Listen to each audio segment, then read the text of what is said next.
तो आज 4 अप्रैल है। पद्मा मैम, सभी का आत्मबंधन, रितु मैम, मधुलेन, पल्लवी, अर्चना मैम। और आज हम 12वां श्लोक कर रहे हैं। तो पद्मा जी, आपको हैंड इट ओवर, आप करें शुरू। और thank you so thank you much ma'am. For your guidance and your support. Thank you. ओम श्री कृष्ण कृष्णं सद्गुरुवे नमः। ओम श्री कृष्णं शरणं मम। ओम श्री कृष्णं परम ब्रह्मणे नमः। अथ प्रथमाध्याय अर्जुन विषाद योग। श्लोक 12। तस्य सञ्जयन् हर्षं कुरु बुद्ध पितामहः। सिंहनादो विनोदश्चै शङ्खदग्मो प्रतापवान्। ओम श्री कृष्ण परमात्मने नमः। काल के सिंह जैसे, सिंहनादा मतलब सिंह जैसे इतना उत्साहित तरीके से वो बजाने लगते हैं कि वो युद्ध के लिए संपूर्ण रूप से तैयार है। ये इसका भावार्थ है। और अगर आप इसका एनालिसिस करेंगे तो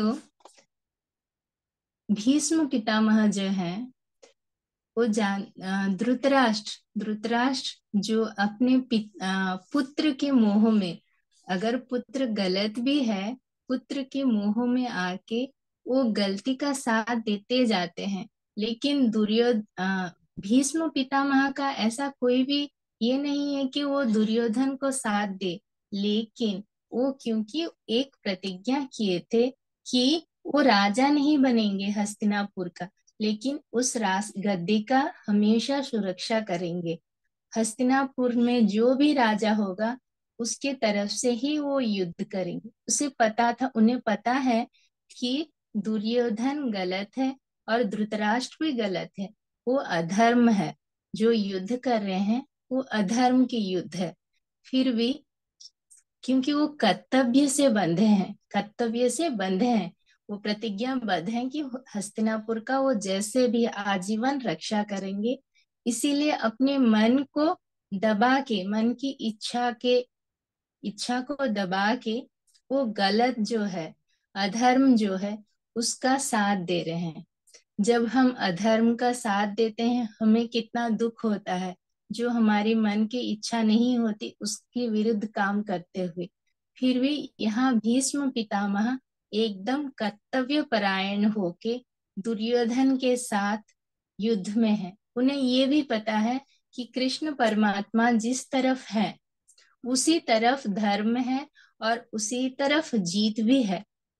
पांडव कौरव जितना भी युद्ध कर ले, कौरव के तरफ जितना भी सैन्य महायोद्धा होना क्यों, लेकिन जय ये जो जय है युद्ध में कौरव और पांडव में, ये पांडवों के लिए सुनिश्चित है। फिर भी वो दुर्योधन को उत्साहित करने के लिए ये शंखनाद करते हैं और युद्ध प्रारंभ करते हैं। ये है मैम इसका एक्सप्लेनेशन।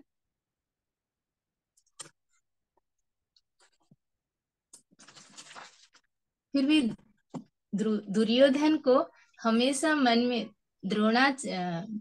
भीष्म इतना कर्तव्य परायण होके अपनी इच्छा के विरुद्ध खड़े हैं और युद्ध कर रहे हैं। फिर भी दुर्योधन को वही शंका है कि अभी भी भीष्म के ऊपर कि अर्जुन और भीम उनके प्रिय है। अर्जुन तो सबसे प्रिय है, ये युद्ध में उनके तरफ चले ना, मतलब युद्ध करते वक्त उनके तरफ से थोड़ा झुक जाएंगे। इसीलिए भी वो भी एक आश्वासना देने के लिए भी ये दुर्योधन को कहना चाह रहे हैं कि मैं तुम्हारे तरफ ही हूँ, बोल के एक जताना चाहते हैं। इसका एक्सप्लेनेशन ये है मैम इस श्लोका का। Thank you. ये भीम है, भीष्म है, भीष्म पितामह। और किसी को कुछ 13 श्लोका के बारे में कुछ कहना है, एक्सप्लेनेशन, तो प्लीज कहिए। मैम मैं तो यही समझ रही हूँ इसमें से कि कभी कभी हमें मतलब देखिए वो तो है कि भाई हम जब अपनी इच्छा के विरुद्ध करते हैं तो हमारा शक्ति कम होती है और हमें करना पड़ता है। लेकिन ऐसी कई परिस्थितियां होती हैं कि हम कभी हमने कोई शब्द दे दिया कुछ कर लिया तो करना पड़ता है। तो ये उनकी मजबूरी भी समझ में आ रही है। हाँ, ये मजबूरी। हाँ। क्योंकि तो वो ये मुझे कर्तव्य समझ में। परायण थे। हाँ, हाँ। क्योंकि वो कर्तव्य से बंधे हैं, इसीलिए वो अधर्म भी काम हो तो करना पड़ रहा है। ये भी पता है कि उनका जीत कभी भी हो नहीं सकता, हो ही नहीं सकता, क्योंकि कृष्ण परमात्मा जिस तरफ है वहां धर्म है, धर्म जहां पर है कृष्ण परमात्मा वहीं पर रहते हैं। हम्म। सभी को ये पता है, फिर भी क्योंकि ये कर्तव्य के अपने प्रतिज्ञा से बंधे हैं कि मुझे हस्तिनापुर के तरफ से ही युद्ध करना है, इसीलिए वो दुर्योधन का साथ दे रहे हैं। ये है इस श्लोका का अर्थ। जी जी। और 13 shloka. Yes ma'am. Yes ma'am. और किसी को और कुछ इसके बारे में आगे अर्चना मैम, आप कुछ ऐड ऑन करना चाहते हैं तो प्लीज। अर्चना मैम हैं क्या? हाँ है। मैम मैं हूँ, लेकिन मेरा गला बहुत खराब है, मैं बोल नहीं अच्छा पाऊंगी। अच्छा।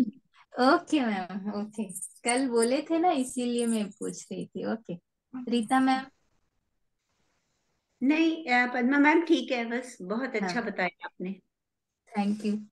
तो 13th श्लोका, 13 श्लोका में भी ऐसा कुछ भी इतना ये नहीं है, फिर भी मैं बोल देती हूँ। ततः शङ्खाश्च भैर्यस्य पर्णका पर्णवानकगोमुखः सहस्य सहस्य बाह्य हन्यन्त सशब्दस्तूल अभवत्। ये 13 श्लोक है मैम। हे युवे युक्ते महति स्यन्दने स्थितौ माधवः पाण्डवश्चैव दिव्यो शङ्खौ पदध्मतुः। बस इसका छोटा ही एक्सप्लेनेशन है, सब भावार्थ तो छोटा है, भावार्थ पहले मैं बोलती हूँ कि संजय संजय धृतराष्ट्र को बोलते हैं कि इसके बाद ये कैसे स्टार्ट हुआ। पहले धृतराष्ट्र बोलते हैं कि मेरे बच्चे क्या कर रहे हैं, तो वो सब बोल देते हैं आपका कौरव का सेना ये ऐसे ऐसे हो रहा है, कौरव के सेना में ये सब लोग हैं, महारथी हैं, और पांडव के सेना में ये सब महारथी हैं। कौरव के सेना अभी भीष्म पितामह शंखनाद करके युद्ध आरंभ कर लिया। इसके बाद संजय बोलते हैं अभी कौर अब धृतराष्ट्र पूछते हैं कि अब क्या हो रहा है, तो संजय बोल रहे हैं इसके बाद पांडव सेना क्या कर रहा है। तो पांडव सेना जब कौरव सेना का ये कौरव सेना का शंखनाद जो सब बजा रहे थे, शंखनाद कर रहे थे, कौरव सेना का जब शंखनाद की ध्वनि कम हो जाती है, धीमी हो जाती है, तब संजय देखते हैं कि एक दिव्य, बहुत ही दिव्य दिव्य रथ पे कृष्ण एंड कृष्णा और कृष्ण परमात्मा और अर्जुन अपना अपना शंख शंख बजाते हुए युद्ध क्षेत्र में आ रहे हैं। तो इसमें मैं कहना चाहूंगी, ये जो रथ जो है, इतना सुंदर रथ है, दिव्य रथ है, जो सफेद है, श्वेत मतलब सफेद, सफेद दिव्य रथ, आग जैसे, आग का जितना उजाला रहता है, तेजस रहता है, उस तेजोवान दिव्य रथ में कृष्ण परमात्मा और अर्जुन युद्ध क्षेत्र में आ रहे हैं, अपना अपना शंख ध्वनि करके, और उनके साथ पंच पांडव और बाकी के सैनिक, बाकी के सब अपना शंखनाद कर रहे हैं।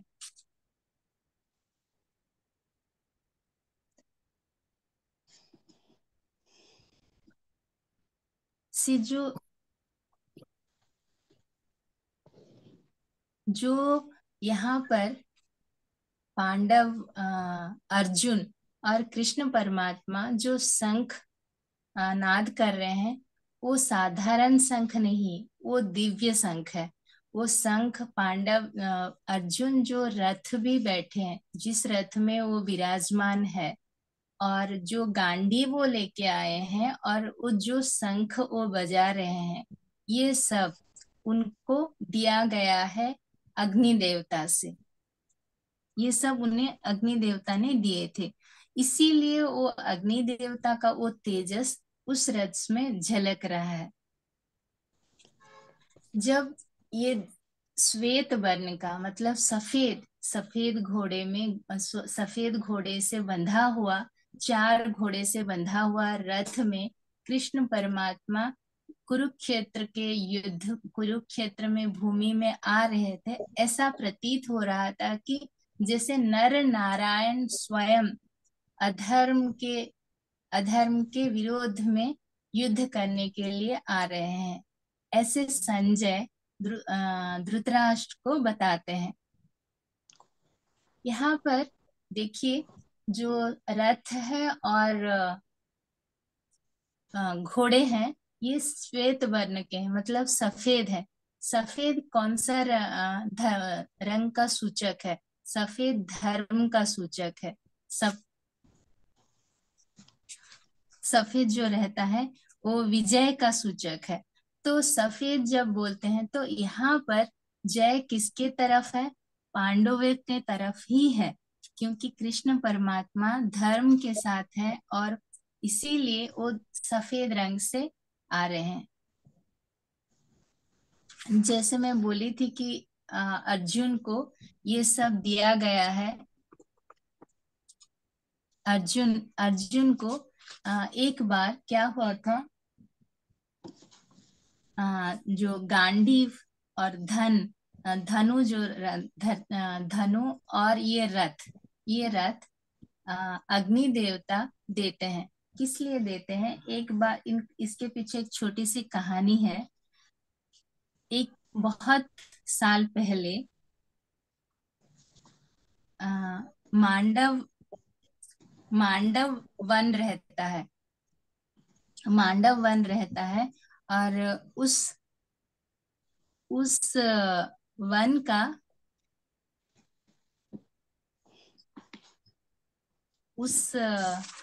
वन को दहन करना अग्नि देवता चाहते हैं। क्यों चाहते हैं? कि अग्नि देवता को अग्नि देवता वो मांडव वन को दहन करना चाहते हैं। तो जब पांडव और दुर्योधन का जब ये होता है, तब धृतराष्ट्र इनको बोलते हैं कि हम हस्तिनापुर आपको नहीं देंगे, तब इनको पांडव वन दिया जाता है। मांडव राज्य देते हैं, जो कि सिर्फ बंजर और जंगल रहता है। जब पंचु पांडव वहां पे आते हैं कृष्ण परमात्मा के साथ, यहाँ पर क्या होगा, तो ये लोग निराश होकर बैठ जाते हैं। तभी अग्नि देवता एक ब्राह्मण के रूप में वहां पर प्रकट होते हैं और बोलते हैं कि मुझे मेरा एक समस्या है, आप लोग दूर कर सकते हो।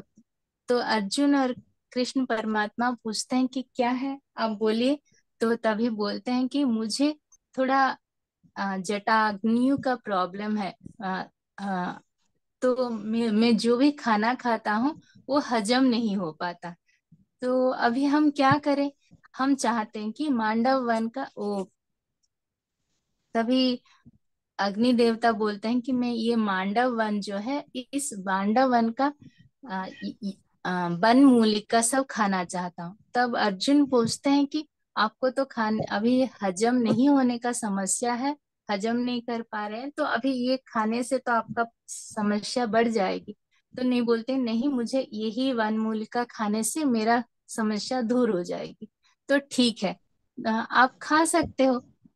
तो अग्नि खाने का मतलब क्या है, वो वन को जलाना चाहता है, तो आप आराम से खा सकते हो। तो अग्नि देवता बोलते हैं मैं तो खाना चाहता हूँ, लेकिन इंद्र देव जो है ये बारिश कर रहे हैं, इसी वजह से मैं यहाँ वन खा नहीं सकता। तो ठीक है बोलते हैं। तभी अर्जुन क्या करते हैं, एक बाण ये करते हैं, आकाश में छोड़ देते हैं, जिसकी वजह से बारिश रुक जाती है। और तभी अग्नि देवता वो मांडव वन को पूरा जला देते हैं, और वो स्वस्थ भी हो जाते हैं।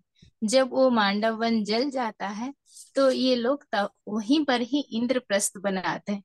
और क्योंकि अर्जुन ने उनको सहायता की वो वन को जलाने के लिए, इसमें वो प्रसन्न होके उनको अग्नि जैसा, अग्नि ही इतना तेजस, वो घोड़ा वो रथ, गांडीव और धनु देते हैं उनको तभी।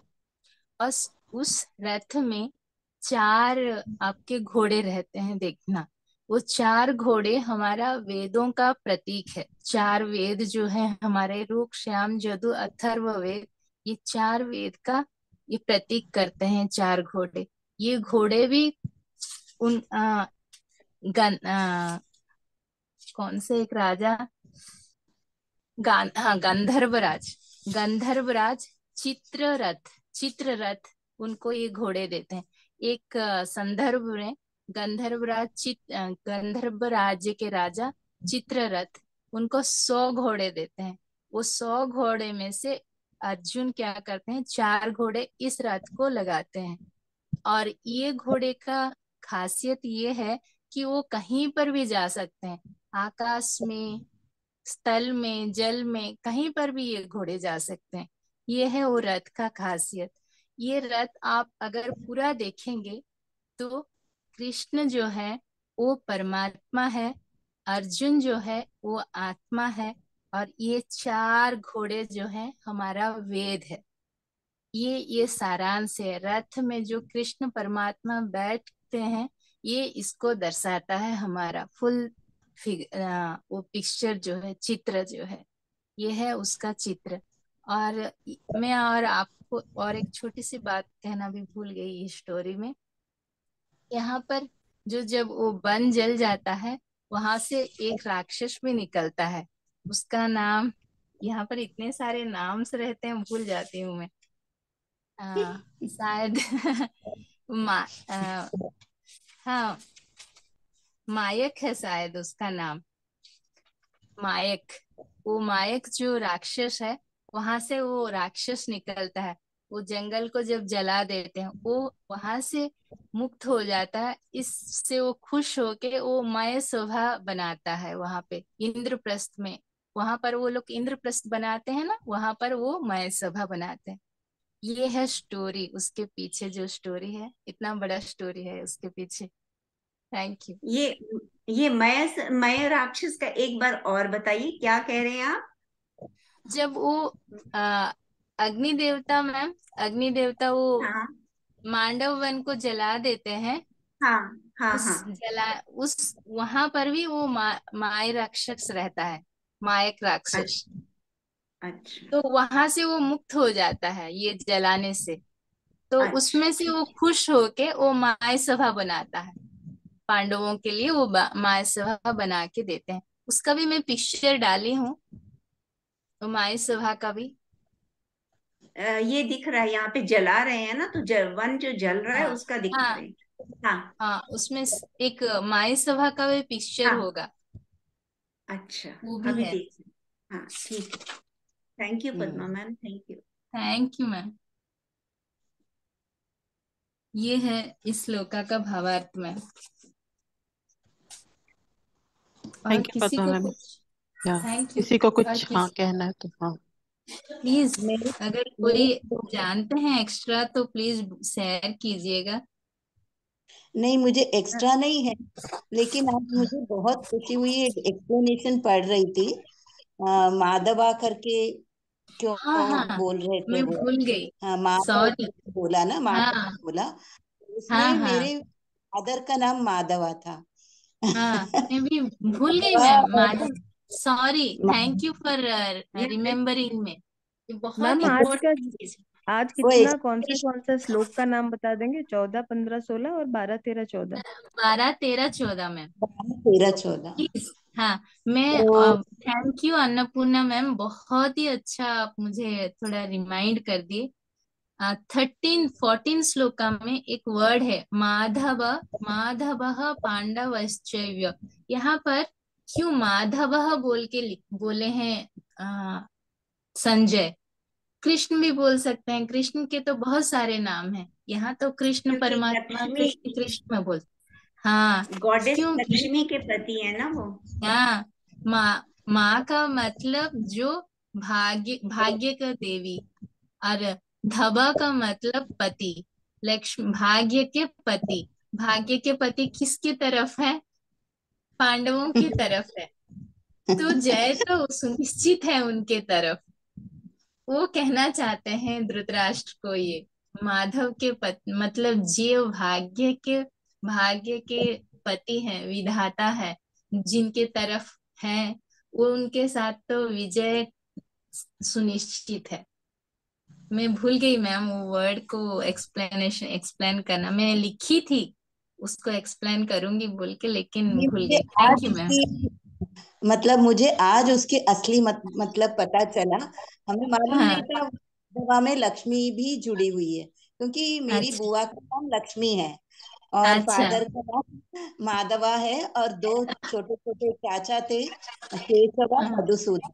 वो बचपन में ही डेथ हो गई थी उनकी। सभी के ओके। नाम कृष्ण के ऊपर था, माधव, केशव, अच्छा। मधुसूदन, और लक्ष्मी हाँ, मेरी बुआ की नाम। तो अच्छा। आज पता चला माधव मतलब उसमें लक्ष्मी के पति है, नहीं मालूम था मुझे। इसलिए मुझे इतनी मतलब खुशी हो रही है। अभी ही is no more now. Already हाँ, 6 साल हो गए उनकी डेथ होके, 6-7 साल हो रहे हैं। लेकिन कभी मालूम नहीं था, आज आपके मतलब इनिशिएटिव से ये सब पता चल रहा है।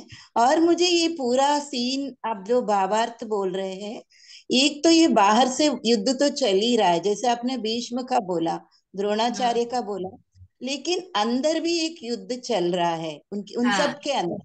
वो हाँ, है साइड में सत्य के साइड जैसे हाँ, भीष्म, लेकिन हाँ, खड़ा होना पड़ रहा है अनर्थ के साइड या असत्य के तरफ। हाँ, हम भी बिल्कुल। अपने जीवन में कश्मकश में हाँ, ऐसे बहुत आते सारे हैं। समय ऐसे मोड़ पे आते हैं हाँ, कि हमें डिसाइड करना होता है हम क्या करें। हाँ, कभी कभी हाँ, असमंजस में होते हैं, हमें मालूम रहता हाँ, है ये सत्य का है, ये असत्य का रास्ता है, फिर भी कभी हाँ, कभी हम बीच रास्ते में रहते कि समझ में नहीं आता किसके हाथ हाँ, पकड़े। कभी तो ये गीता पढ़ने से वो शक्ति मिलती है हम सत्य की तरफ जाने की। हाँ, हम सब भी भले हम भीष्म उसको की बाहर तरफ से ही। एक्टिंग करें, जैसे भीष्म भी तभी तो। बाहर से एक्टिंग भी कर रहा है, वो अंदर से हाँ, तो वो सत्य आती है। हाँ, रोल निभा रहा है वो अपना, नाटक में जैसे रोल निभाते हैं, लेकिन उनकी हाँ, आत्मा मन सब कुछ सत्य की तरफ ही है। सत्य का हाँ, ही जय जयता है। उसका प्रतिज्ञा भी वही है ना, उस लेकिन हस्तिनापुर धर्म के तरफ ही है। भगवान हाँ, धन्यवाद मैम। भगवान कृष्ण ने जब भीष्म पितामह बाण शैया पे थे, तो उन्होंने उनको रियलाइज करवाया था कि अगर हम्म, असत्य आपको दिख रहा है तो धर्म की तरफ रहना जरूरी नहीं है। अगर हम्म, असत्य है आपकी साइड पे और आप समझते हैं कि ये असत्य है, तो वो चाहे धर्म आपने चाहे प्रतिज्ञा ली है कि आपको इस सेवा इनकी रक्षा करनी है, तो भी आपको वो साइड छोड़ देनी चाहिए। अच्छा। जो हम भीष्म जब पितामह नहीं हम कर पाए, हम हम लेकिन वो जो छोड़ देनी चाहिए। विष्णु विष्णु सहस्त्र नाम आप सब पढ़ते होंगे और जानते भी होंगे। विष्णु सहस्त्र नाम सुने हैं हाँ ना जी, हाँ सब? जी। हाँ। हाँ हाँ। है विष्णु मैम। सहस्त्र नाम भी व्यास भगवान ने ही लिखा है, विष्णु हाँ। सहस्त्र नाम। और विष्णु सहस्त्र नाम कब लिखे हैं व्यास भगवान? जब युद्ध हो जाता है और आ, युधिष्ठिर को राजा घोषण किया जाता है हस्तिनापुर को पुर का। तब वो बोलते हैं कि मुझे क्या युद्ध, मुझे ये राज्य कैसे चलाना है, कैसे चलाऊं, मुझे कुछ नहीं आता है, कृष्ण मुझे बताओ। मुझे धर्म क्या है अधर्म क्या है, मैं कैसे करूं ये राज्य का पालन। तब कृष्ण परमात्मा पंच पांडव को भीष्म के वो सज्जा के पास लेके जाते हैं। तभी युधिष्ठिर भीष्म को क्वेश्चन पूछते हैं, सवाल पूछते हैं कि मैं इस राज्य को कैसे चलाऊं। उनके मन में जो भी क्वेश्चंस रहते हैं, तब भीष्म कृष्ण के तरफ बोलते हैं, भगवान तुम्हारे पास हैं, खड़े हैं तुम्हारे पास, और तुम मुझे क्वेश्चन पूछ रहे हो, बोलते हैं। और वही मतलब बातचीत अ, यु, अ, यु, अ, धृतरा सॉरी युधिष्ठिर भीष्म का और कृष्ण परमात्मा का वो बातचीत ही विष्णु सहस्त्र नाम है। वो भी महाभारत का ही है, व्यास भगवान लिखे हैं। मैम अभी सिर्फ 1 ही मिनट बाकी है, तो थैंक हाँ यू। और आज हाँ कल फिर 15वें श्लोक से करेंगे। और हाँ इस ये 40 मिनट्स में ऐसा होता है कि कुछ इम्पोर्टेंट रह जाए तो हम दोबारा भी आ सकते हैं, पर अगर कुछ इम्पोर्टेंट नहीं है तो हम कंप्लीट करते हैं और सबको धन्यवाद करते हैं। हाँ, thank you thank you ji, ma'am, नहीं हो गया है, थैंक यू, सबको ओके 40 धन्यवाद। यू मिनट हो मैम, गया। Thank you. चल, thank okay you. Ma'am, thank you, recording off bye. कर थैंक सकते यू। हैं। मैम। यस मैम, कर सकते हैं। रिकॉर्डिंग ऑफ कर दीजिए, जिसको क्वेश्चन होगा तो